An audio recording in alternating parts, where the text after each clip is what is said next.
ওপরে একটা বিক্ষোভ নিচ্ছি যে আমাদের এই কাজ হয়নি বলে আমরা পুলিশকে আবেদন জানাচ্ছি। যে সরকারি টাকা, কেন্দ্রীয় প্রকল্পের টাকা, সেটা নিয়ে কিভাবে খরচ করা হয়নি।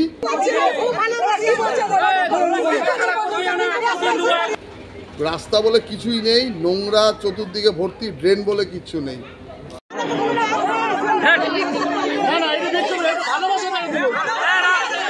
আপনাকে দিদি, আপনাকে কি বলা হলো? গ্রামবাসীরা কি বললো আপনাকে?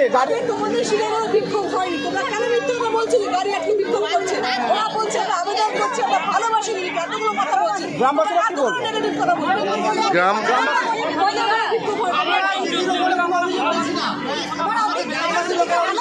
আমরা দিদির ওপরে একটা বিক্ষোভ নিচ্ছি যে আমাদের এই কাজ হয়নি বলে আমরা পুলিশকে আবেদন জানাচ্ছি।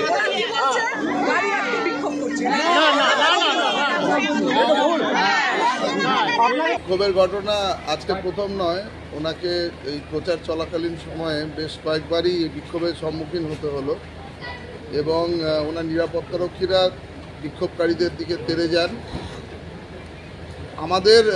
আমরা যখন বিভিন্ন জায়গায় যাত্রা করেছি এখনো অবধি, বিশেষ করে রিমোট এরিয়াগুলোতে যেখানে আদিবাসী সম্প্রদায়, আদিবাসী জনজাতি, উপজাতি এবং সংখ্যালঘু সম্প্রদায়দের এরিয়া দিয়ে যাচ্ছি, সেখানে এই মানুষের বিক্ষোভ চরমে রয়েছে। তার কারণ হচ্ছে যে রাস্তা, পানীয় জল, প্রধানমন্ত্রী আবাস যোজনার আন্ডারে ঘর, বিধবা ভাতা, বার্ধক্য ভাতা, আর রাস্তা বলে কিছুই নেই, নোংরা চতুর্দিকে ভর্তি, ড্রেন বলে কিচ্ছু নেই।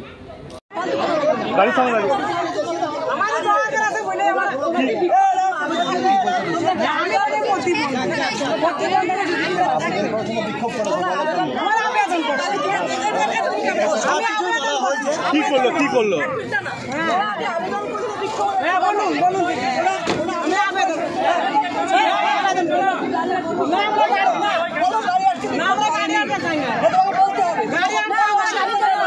কি জানালো আপনাকে? কি জানালো? দাঁড়ান না,